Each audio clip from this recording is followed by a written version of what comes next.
ناب سودان بوردر أرم 7 ناب إرترا بوردر أرم 13 كاون دحر أرمتاتنا سكعزانا حيزنا الله سلمت حيز كام عرب تقراي كما يكبز ملس كتريو يخ دحريو بعد سفر ملس قال زلو وناي فانو حيلون الله ناي كمان حيلون بمتم ما قص الله زياتهم كمي حيزهم مخم زلو راي 300 سنت ديجري تخببت اتوينات ناب شررينا طرح يكون نوم حجر قصوني جمير وزلو صبقيو اجمامرو وعجمربو نعنا طرح انت يكونس كم تنسوم زولو كم تقال بقال زولنا زنبرو تغارو طرح انت يكونه تاريخهم نعوم زمسلون كنطفينا سمويا تاريخ كعيتهم ناب زيو صوم كنتينا انديم زولنا نيرم قال بقال زولو وزنوري يم تغورو زلو تفكليو ناب سودان دنبر اب شررينا يميلو حدا دنا قرفت انا زلطفكو فيسبوك شررينا زبحال تግራይ ደለ ይዝብሉ በትግርኛ ጽሑፉ ሪኤ ገሪምኒ كمود كندز أكل تدنقريها بزخانة خوينو بشررين أون بقوم حجر وني جمير زلو بشررين أون بقوم حجر ون بقوم حجر ناب إيرترا يتكوس زلو اسكاب حزي ولا حنت إيده يتكوسلون وانس ጦርነቱ ከተነሳ በኋላ የኤርትራ መንግስት የሚባል አይኖርም ይሄን መታወቅ አለበት ሶ ጂኦግራፊው ይቀየራል ፎር ዛት ማተር መንግስቶች ይቀየራሉ ጂኦግራፊው ይቀየራል ዝም ብሎ አይነት አይደለም በቀጠናው ማለት ነው ለምሳሌ ያክል በኢትዮጵያና በኤርትራ መካከል ያለው ዲማርኬሽን የለም እኮ እሱም ራሱ ሌላ ችግር ይፈጥራል በኋላ ሌላ ችግር ይፈጥራል ይሄ ይያዛል የኤርትራ መንግስት አይኖርም የኤርትራ መንግስት በማይኖርበት ጊዜ ምንድነው ሊመጣ የሚችል አይኖርም አይኖርም በራሱ ይጠፋል አይኖርም ጦርነት አይደለም እንዴ አሁን እኮ ጦርነት በሚሆንበት ጊዜ ሎክ ደጀንና ፍሮንት የሚባል ነገር የለም በዚህ ዘመን የሚፈጠር ጦርነት ደጀንና ግንባር የሚባል የለውም ሁሉም ግንባር ናቸው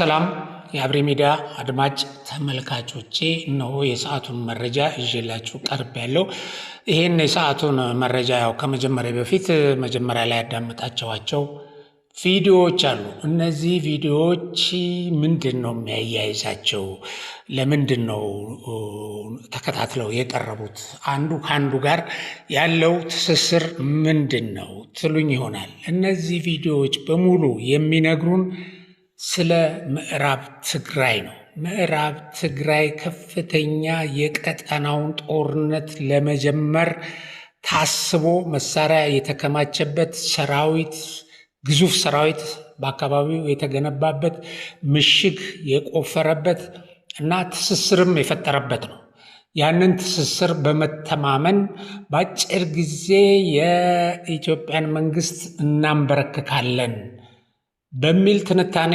የተሰራበት ቦታ ነው በዚህ ኤርትራ አለ በወዲያ ሱዳን አለ በዚህ በኩል ደግሞ እነሱ እንደሚሉት የቅማንት ኃይል አለ ፋኖ በዚህ በጎናችን አለ ብለው ከፍተኛ ካልኩሌሽን ሰርተው 360 ዲግሪ ተከቧል የኢትዮጵያ ሰራዊት ትልቁ ማዕከሉና የትኩረት አቅጣጫው ምዕራብ ትግራይ ነው እዛ ምዕራብ ትግራይ ላይ የሚነሳው ጦርነት አንዱ ላይ ሲተኮስ ሌሎችም አብረው ይነሳሉ ብለው የውጭ ጠላቶች ወዲያውኑ ወደ ውጊያው እንደሚገቡ እና እነሱ እንደሚጀምሩት ካልኩሌሽን ተሰርቶ ያለቀ ነው በጣም በተለያዩ ጊዜያት እዛ ቦታ ላይ ስብሰባ ተደርጓል መሳሪያ መቀባበል ተደርጓል ኦሪንቴሽን ተሰጥቷል አሁን በትናንትና ቪዲዮ ላይ እንደማጀበያ አድርገን ከውጭ ሚዲያ ላይ የወሰድነው ቪዲዮ ይሄ ፋኖ ኃይሎች የቲፒኤልኤፍ ኃይሎች እዛ መሳሪያ ሲያነሱ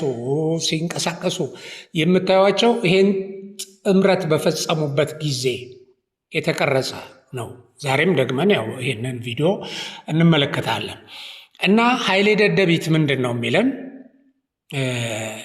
ቀደም ብሎ ማለት ነው ይሄ አሁን የምዕራብ ትግራይ የሚሉት ቦታ ላይ ወይም ሸረሪና ላይ ውጊያ ከመደረጉ በፊትና በውጊያው ከመደቆሳቸው ዱቄት ከመደረጋቸው ዱቄት መደረግ ብቻ አይደለም በጣም በርካታ መሳሪያ ተማርኳል እሱንም ነግራቸዋለሁ ናብ ሱዳን ቦርደር አርም 7 ናብ ኤርትራ ቦርደር አርም 13 ካውን ደሓር አርምታትና እስካዕዛና ሒዘና ኣለዋ ጸለምቲ ሒዝካ ምዕራብ ትግራይ ከመይ ከም ዝምለስ ክትርእይዎ ኢኹም ድሕሪኡ በዓል ሰፈረ መለሰ ገለ ዘለዎ ናይ ፋኖ ሓይሊ እውን ኣሎ ናይ ቅማንት ሓይሊ እውን ብመተማ ገጽ ኣሎ እዚኣቶም ከመይ ሒዞም ከም ዘለዉ ራእዩ 360 ዲግሪ ተኸበበት እያ ነዚኣ ናይ ግዜ ጉዳይ እዩ ናይ መዓልቲ ጉዳይ እዩ መዓዘ እቲ ታሪክ ሽዑ ክንሪኦ ኢና መዓዘ እያ ትግራይ ምዕራብ ትግራይ ናብ መረበታ ክትምለስ ጸለምቲ ናብ መረበቱ ዝምለስ ዝብል ክንሪኦ ኢና ኣኪቦም ክፍክሩ ከለዉ እውን ናይ ባሓቂ ከምኡ ገይሮም ክኸዱ ዝኽእሉ ሰባት ድዮም ዝብል ክንርኢ ኢና ስናይ ስግኣቶም ስግኣት ግን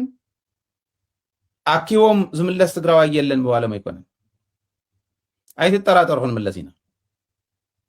ክንምለስ ኢና ጥራሕ ኣይኮነን መሬትና ሒዝና ናጽነትና ክንእውጅ ኢና ጆን መዲድ ይብሎ ከም ዝነበረ ድሕሪ ሕዚ ንሕና ናብ ኣዲስ ኣበባ ገጽና ነቋምተሉ የለን ትግራይ በቃ ምስ ኢትዮጵያ በቃና ኢላ እያ ሕልና ሃይለ ሕልና ሳምባዲ ዝብሎ ዘሎ ማለት እዩ ትግራይ ማለት መሬት ኣፍ ኣውፅኡ ይኮነን ክዛረብ ኣውፅኡ እውን ተዛሪቡ ውሒጥዎም ኮይኑ ጸላት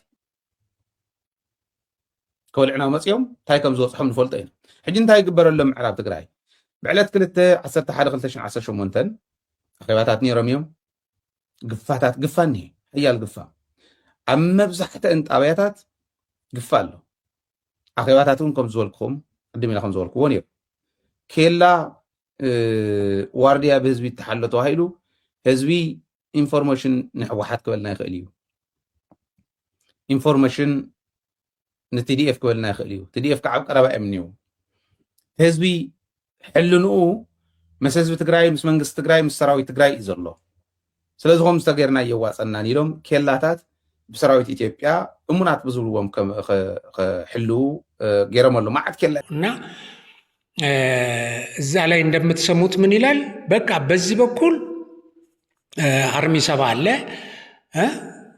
ያው ወደ ሱዳን የተዘረጋ እና ከሱዳን ጋር የተሳሰረ ማለት ነው በወዲያ በኩል ደግሞ ሌላ አርሚ አለ እሱ ደግሞ ከኤርትራ ጋር የተሳሰረ ነው በዚህ በመተማ በኩል ቅማንት አለ ይላል እነሱ ያደራጁት እና ባይዘዌ በጣም ከፍተኛ ወጪ ነው ክፍያም የሚከፍሏቸው መሳሪያም የሚያስታጥቋቸውና ይሄ ቅማንት ኃይል ላይ ከፍተኛ መተማመን አላቸው ከፋኖ በላይ ተጨቁናል ተበድላል የሚል ትርክት ተርከውለት በጥላቻ የቀረጹት ስለሆነ ማለት ነው እና የነዚህ መሪዎች በጣም ነው የሚተማመኑባቸው እና ደግሞ በዚህ ፋኖ አለ ከነዚህ አደረጃጀቶች ጀርባ ደግሞ አሁን ከዚህ ከአርሚና ከሌሎች አርሚዎች ጀርባ ደግሞ እስከ ጸለምት የተዘረጋ ኃይል አለ ስለዚህ ይሄ ተከዜ አካባቢ ሁመራ አካባቢ ይሄ ምዕራብ ትግራይ አካባቢ የሚባለው ቦታ ላይ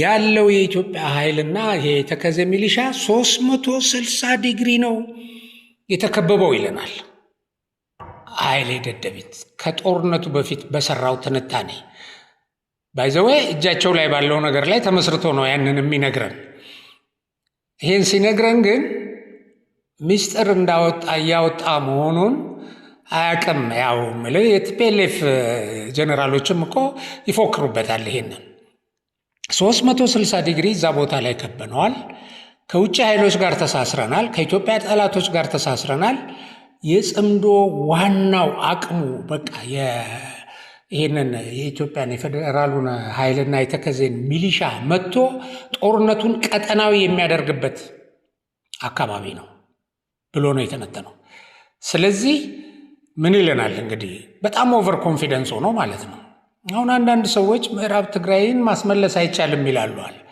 አትጠራጠሩ ይቻላል ማስመለስ ብቻ ሳይሆን መሬታችንን አስመልሰን የትግራይን ነፃ መንግስት እንመሰርታለን ይላል ደረቱን ነፍቶ ይሄንን ይለናል ኃይሌ ደደቢት ማለት ነውና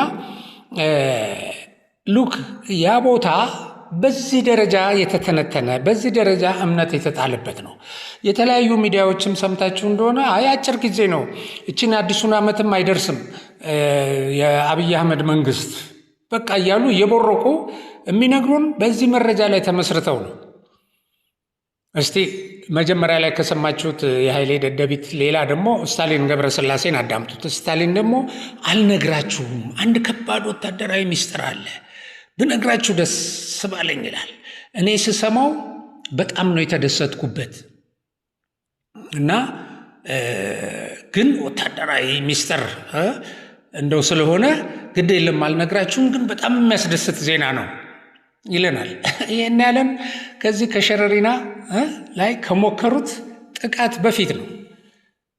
በቃ ተማምነውበት ሂሳብ ሰርተው ነው እንትን ያሉት። ሰበር ዜና አለ ትግራይ ውስጥ ኢንፌቨር ኦፍ ትግራይ ነው። ትግራይን የሚጠቅም ቲፒኤልኤፍን የሚጠቅም ቲዲኤፍን የሚጠቅም በዋነኝነት ግን ቲዲኤፍን የሚጠቅም ትልቅ ሰበር ዜና ነበር ሰሞኑ። አብይ ያውቃል፣ እርግጠኛ ሆኜ ነው የምነግራቸው። አብይ ያውቃል፣ ግን መናገር አይፈልግም። ለምን? የኢትዮጵያ ሕዝብ ይደነግጣል።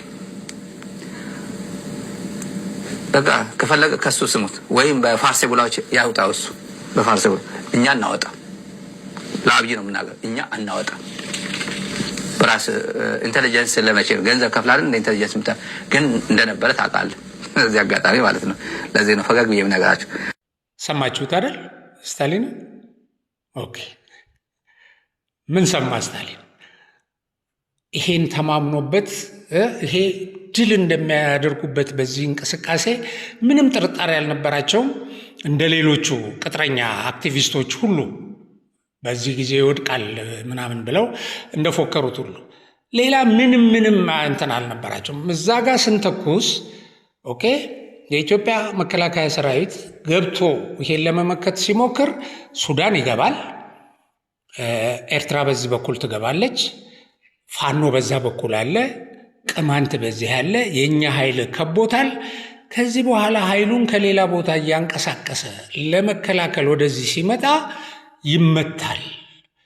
ከዛ እነዚህ የአውሮፕላን የድሮን ድጋፍ ሁሉ ከነዚህ ከውጭዎቹ ይመጣል የሚል እስከ ግብፅ ድረስ የተሳሰረ እና ሱዳን ተወራለች ወይም ተጠቅታለች ብላ ግብፅም በዚህ ጉዳይ ላይ ልትገባ ወታደራዊ ስምምነት ስላላቸው ከኤርትራም ጋር እንደዚህ ወታደራዊ ስምምነት ስላላቸው ይሄንን ተማምነው ያደረጉት ነው። ኦኬ ከዛ ቀጥሎ ሁለተኛው ቪዲዮ ላይ ምን ይለናል ኃይሌ ደደቤት ስለ እንትን ሸረሪና ውጊያ ሲነግረን ደግሞ ሁለተኛው ላይ ያው በጥቂቱ ደግሞ እሱን አዳምጡት። እቲ ኩናት ናብ ሸረሪና ጥራሕ ኣይኮነን ንኦም ሓጀር ገፅ እውን እዩ ጀሚርዎ ዘሎ ፅቡቅ እዩ ኣጀማምሩ ኳዕ ጀመሮ ብኡ ንዓና ጥራሕ እንተይኮነስ ከምቲ ንሶም ዝበልዎ ከምቲ ቃል ብቃል ዝብሉና ዝነበሩ ተጋሩ ጥራሕ እንተይኮነ ታሪኾምን ንዕኦም ዝመስሉን ክነጥፊ ኢና ሰሙያ ታሪክ ኩዒቶም ናብ ዘየውፅዎም ክንእቲ ኢና እንዲኦም ዝብሉና ነይሮም ቃል ብቃል ዝብልዎ ዝነበሩ እዮም ትገብሩ ዘሎ ትክክል እዩ። ናብ ሱዳን ድንበር ኣብ ሸረሪና እዮም ኢሎም ሓደ ደናቁረፍቲ ኣነ ዝለጠፍክዎ ፌስቡክ ሸረሪና ዝበሃል ትግራይ ደለ እዩ ዝብሉ ብትግርኛ ፅሕፉ ርኤ ገሪምኒ ከምኡ ዝኣክል ትድንቁር ኢኻ ብዝኾነ ኮይኑ ብሸረሪና እውን ብኦም ሓጀር እውን ይጀሚሩ ዘሎ ብሸረሪና እውን ብኦም ሓጀር እውን ብኦም ሓጀር ናብ ኤርትራ ይትኩስ ዘሎ እስካብ ሕዚ ዋላ ሓንቲ ጥይት ኣይተኮሱሉን ናይ ኤርትራ ሰራዊት እስካብ ሕዚ ዋላ ሓንቲ ጥይት ኣይተኮሰን ብሸረሪና እንተሎ እግረኛ ጀሚሩ ኣሎ ከቢድ ጥራሕ ኣይኮነን ታሕትሪ መብናይ እግረኛ እውን ተጀሚሩ ኣሎ ኣብኡ እውን ስለ ዝነበሩ ንሱ እውን ጀሚሮም ኣለዉ ግን ብከቢድ ናብ ክልቲኡ ፀኒሖም ሕዚ ብዕሊ ባዕሎም ዝጀመርዎ ኩናት ኣብ ምንታይ ክበፅሕ እዩ ንዕኦም እውን ነቲ ከባቢ እውን ናበይ ክወስዶ እዩ ዝብል ንስርሓሉ ከም ተጋሩ ክንሰርሐሉ ዘለና ጉዳይ ምዃኑ ንምፍላጥ እምበር ከምዚ ጅምርስ ኦረዲ ይመፀሎ ይቐርበሎ የጓትተሎ እንዳበልና እንዳነገርናኩም ስለ ዝቐንና ሓድሽ ኣይኮነኩምን ኢለ ዝኣምን ሕዚ እንታይ እንዳራኸብና ኢና ክንሰርሖ ዘለና ከመይት ማሕበረሰብና ሃናን ማሕበረሰብ ዓለምን ክፈልጥ ክንገብሮ ዘለና ሚድያታትና ፀልካ ሰበር እናበልካ ሰበር ንምሕላፍ ኣይኮነን ሰበር እንብለሉ አያችሁ ምን አለ ወደ ሸረሪና ብቻ ሳይሆን ወደ ኦምና ሀጀርም ተኩሰዋል ይላናል። ኦምና ሀጀር የት ነው? የኤርትራ መሬት ነው። ስለዚህ በዛ በኩልም የተዘረጋ አንድ አርሜ ያለ የነሱ ወደ እሱም ተኩሰዋል ይላል። ምን ለማለት ፈልጎ ነው?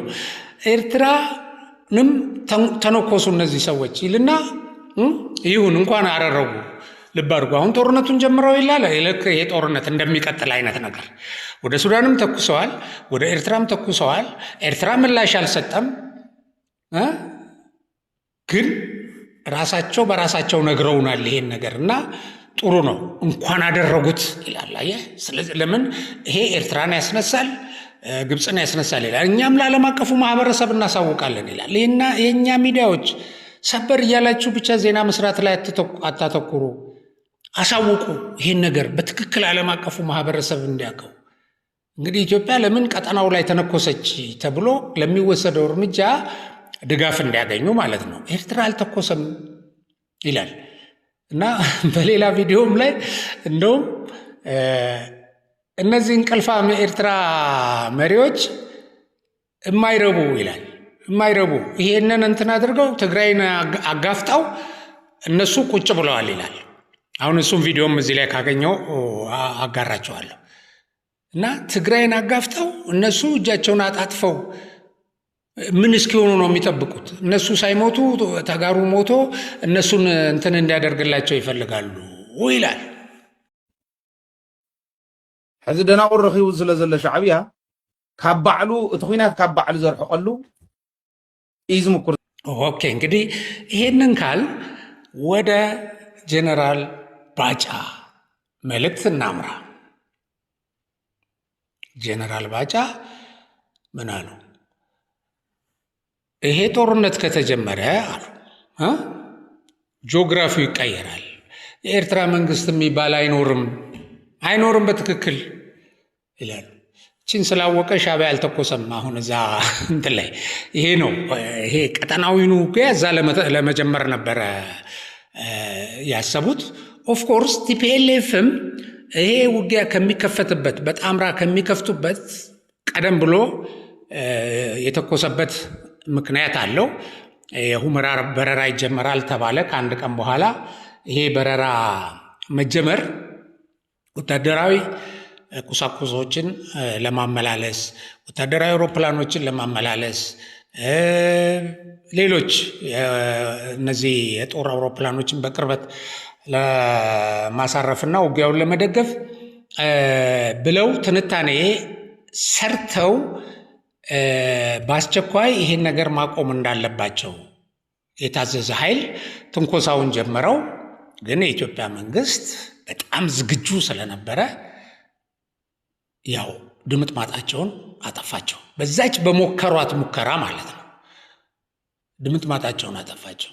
በነገራችሁ ላይ ህወሓት ከተለያዩ ኃይሎች ከግብፅ፣ ከሱዳን፣ ከሌሎችም ከነሱ በስተጀርባ ካሉ ኃይሎችም ጭምር በግዥና በእርዳታ ያሰባሰበውና በሸረኔና ግንባር መሬት ቆፍሮ ግምጃ ቤት ሰርቶ አከማችቶ የነበረው በቢሊዮን ዶላሮች የሚገመት ትጥቅና ስንቅ በቁጥጥር ስር ውሏል።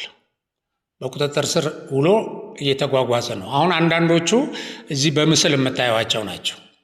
አሁን ይህንን አይነው ምናምን እያልክ ራስን ልታጽናና ትችላለህ። ግን የሚፈቀደው ብቻ እዚህ ጋር ወጥቷል። እንደ ወታደር የቱ ቢታይ የቱ ባይታይ የሚል እንትን አለ። ከነዚህ ጋር ይሄ የሞተው የቆሰለው የተማረከው ሁሉ ተቀርጿል። ግን ይሄ ጦርነት በመንግስት በኩል በዝምታ በዝምታ የተባለለት ስለሆነ ብዙ ነገር አልወጣም። ስለዚህ ይሄ በሸረሪና ከወደመው ስላችሁ ድምጥማጡ ከጠፋው በቃ አገልግሎት እንዳይሰጥ ተደርጎ ከተመታው፣ ለምን እየተኮሰ ያለውን አፉን ለማዘጋት ያው ትመታዋለህ።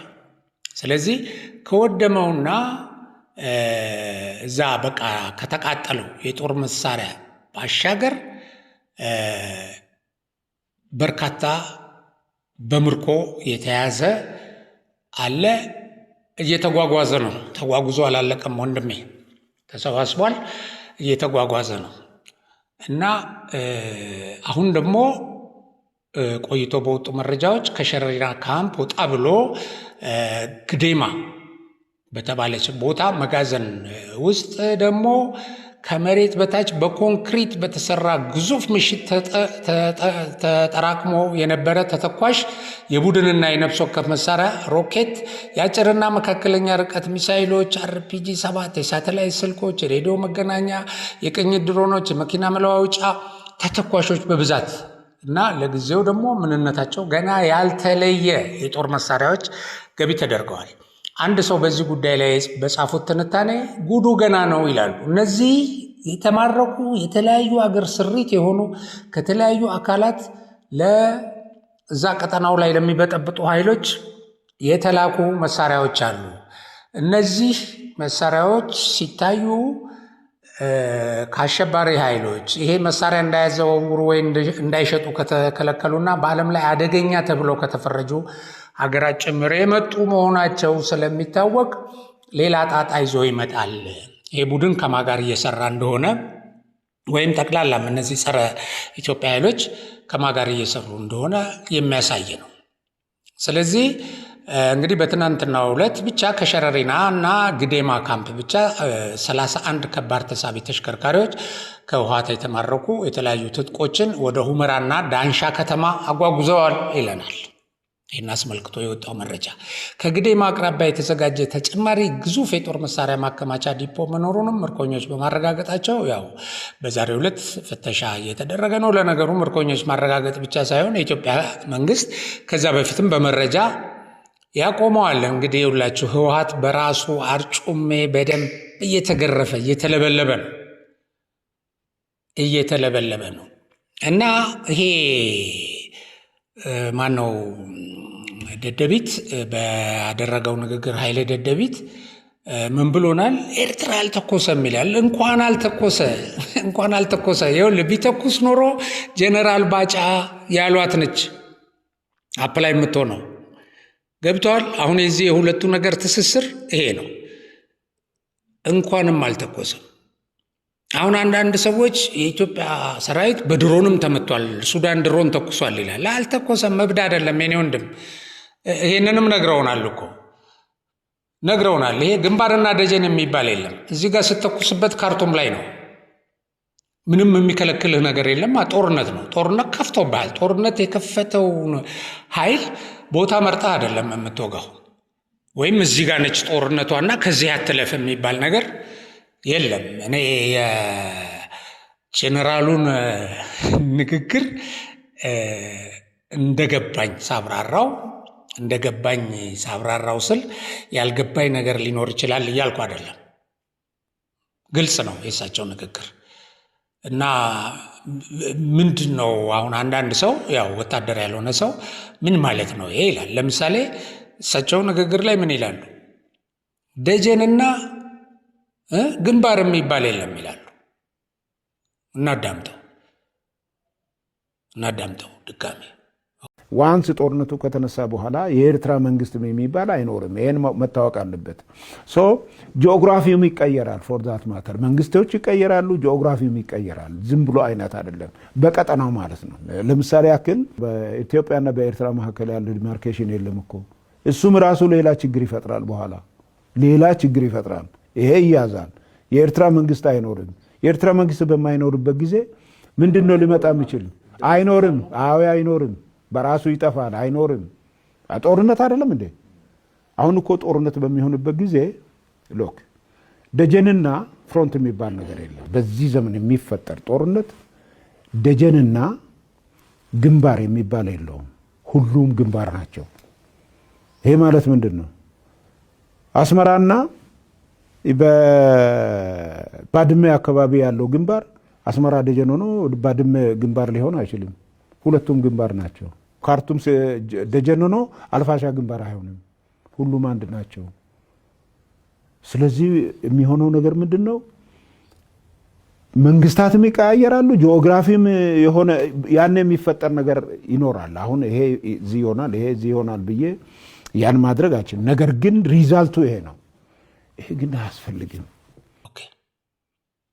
በጣም ጥልቅ ንግግር ስለሆነ ነው። እንደገና እዚህ ሸረሪና ላይ ከተደረገው ውጊያ ጋር ትስስርም ስላለው ነው። እና ያው ሰማችሁት። ኦኬ ልክ ናቸው። አሁን በዘመናዊ ውጊያ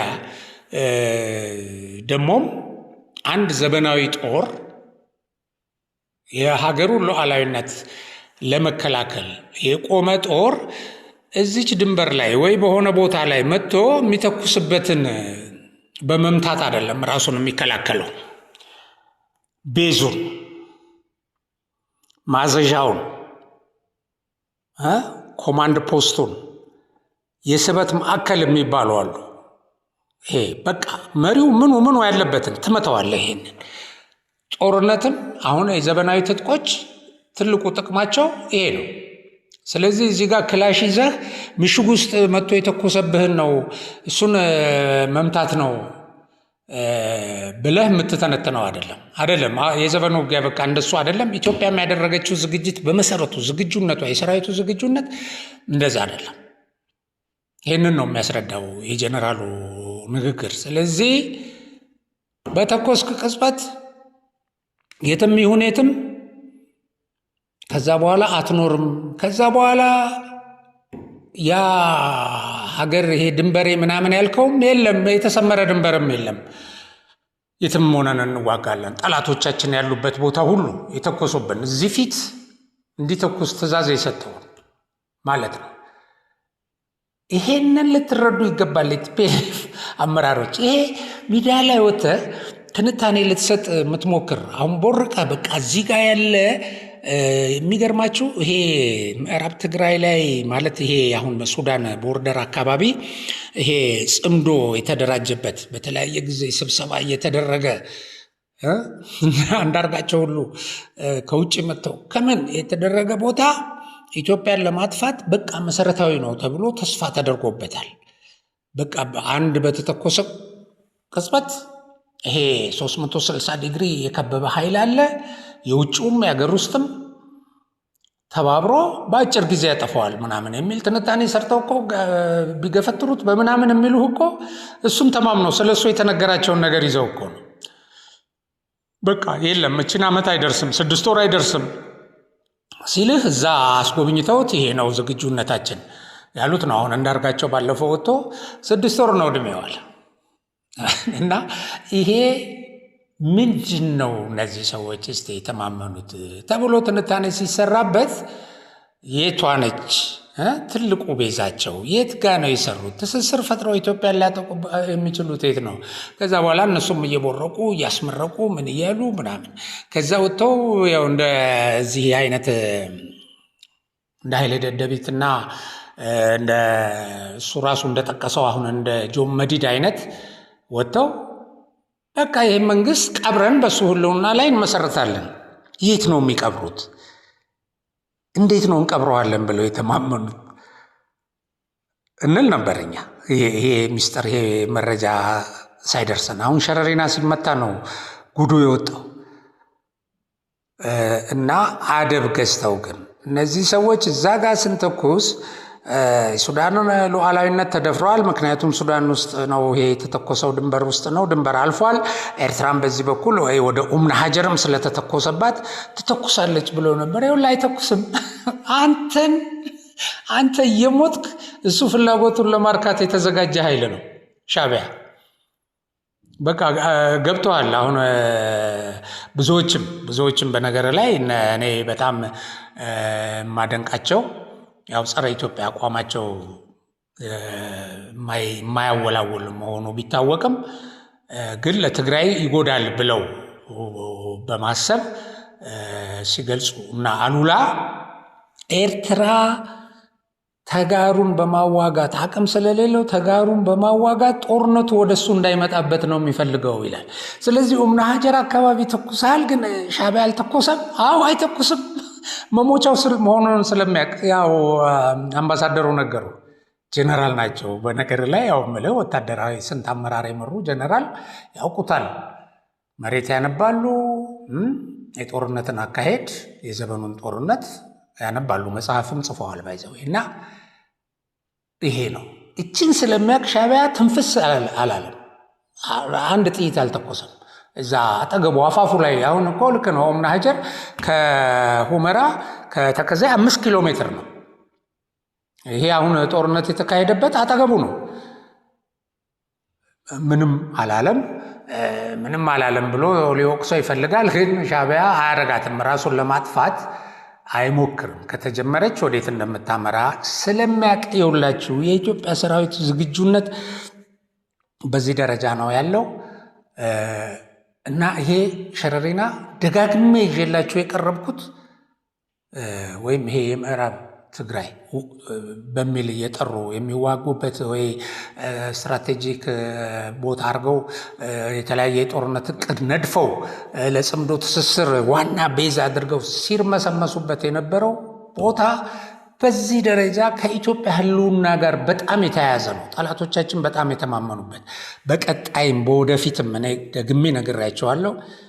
ይሄ ቦታ ለኢትዮጵያ ህልውና እጅግ አስፈላጊ፣ ለጠላት ደግሞ ኢትዮጵያን ለማፍረስ ለሚሰሩ ሰዎች እንደ ትልቅ መረማመጃና ቀጠናዊ ጦርነት ለመፍጠር የሚችሉበት ቦታ ነው። አሁን ለጊዜው ያን ቀጠናዊ ጦርነት ለመክፈት አብሪ ሆኖ ከፊት ተቅነዝንዞ የመጣው ዋናው ክብሪት ጫሪውን እጁን በመቁረጥ ያ ትስስር እንዲበጠስ ተደርጓል። ደግሞ ያችን ቋጠሮ ሊሰሯት ቢችሉ ያው አጽፋው ከዚህ ከአሁኑ የከፋ ነው። አቅሙን፣ ጉልበቱን፣ ብቃቱን አሳይቷቸዋል። ድል ለኢትዮጵያ መከላከያ ሰራዊት፣ ድል ለኢትዮጵያ። በሌላ ፕሮግራም እስከምንገናኝ አብሪን ሰብስክራይብ፣ ሼር፣ ላይክ አድርጉ። ይህ ፕሮግራማችንን ኮፒ ሊንክ እያደረጋችሁ ለብዙዎች እንዲደርስ አድርጉ። ስለ ሀገራችን ሰላም፣ ስለ ሀገራችን እድገት፣ ስለ ሰራዊታችን ድል አድራጊነት እና ስለ ነገ ተስፋ ሁልጊዜ እንነግራችኋለን። በመጨረሻ አንድ መረጃ ላክልና ያው ላጠቃል። ጠቅላይ ሚኒስትር አብይ አህመድ እና ቀዳማዊት እመቤት ዝናሽ ታያቸው ከምክትል ጠቅላይ ሚኒስትር ተመስገን ጥሩነህ እንዲሁም ከፌዴሬሽን ምክር ቤት አፈ ጉባኤ ያገኘው ተሻገር ጋር በመሆን በቅርቡ ከፍተኛ ድል ለተመዘገበበት ቀጠና በጣም ቅርብ ወደሆነው ባህር ዳር ከተማ ገብተዋል እና ይሄ አንዳንድ ሰዎች ሲጽፉት ትንሽ እንደው ዘና የሚያደርግ አንዱን ያየሁት ምን ይላል መሰላችሁ? ጠቅላይ ሚኒስትር አብይ አህመድ ለመንግስታቸው ህልውና አስጊ ሁኔታ ስለተፈጠረባቸው በዛሬው ዕለት ወደ ባህር ዳር ሸሽተዋል ብሎ በሽሙጥ ፖስት ያደረገ ሰው አለ። አሁን እንግዲህ ያው አስቂኝ ነገር ነው። ዋናው የፋኖ የምን ቤዝ አለበት የሚባለው ቦታ ጠቅላይ ሚኒስትሩ ያው ከዚህ በፊትም ሄደው ያውቃሉ በተደጋጋሚ። አሁን ደግሞ እዛ ገብተዋል። እንግዲህ እዛ አረቄ ቤት ምናምን ጫካ ውስጥ ያሉ ሰዎች በርካታ አረቄ ሊጠጡ ይላል ይሄ ሰውዬ። ዛሬ በጣም በርካታ አረቄ ጠጥተው በንዴት ምናምን ሁሉ ብሎ አሽሟጧል። ያው እኔ አይደለሁም እኔ ወደዚህ ወደ አረቄ ወደ ምናምን የወረደ እንትን አላወራላችሁም፣ ግን ያው ትንሽ ዘና እንድትሉ ነው። ያናድዳል። ባይዘው ለእነዚህ ለጽንፈኛው ለሚፎክረው ለሚያቅራራው አለቀለት ደቀቀለት ተሸማቀቀ የሚገባበት አጣ ለሚለው ይሄ በጣም ትልቅ የውድቀት ምልክት ነው። ሞራል ይነካል። አሁን እነዚህ አንዳርጋቸው ጽጌ እነ ጀዋር አብይ ተስፋ ቆርጠዋል፣ አብይ ፈርተዋል። አሁን እንትና እየወጣ ሚልኬሳ አብይ ተስፋ በጣም ቆርጦ ይላል እና ለነሱ ይሄ መርዶ ነው ለነመሳይ። ግን ምንም ማድረግ አይቻልም። ጠቅላይ ሚኒስትሩ ባህር ዳር ናቸው በአሁኑ ሰዓት ከልዑካን ቡድናቸው ጋር ደህናው ነው።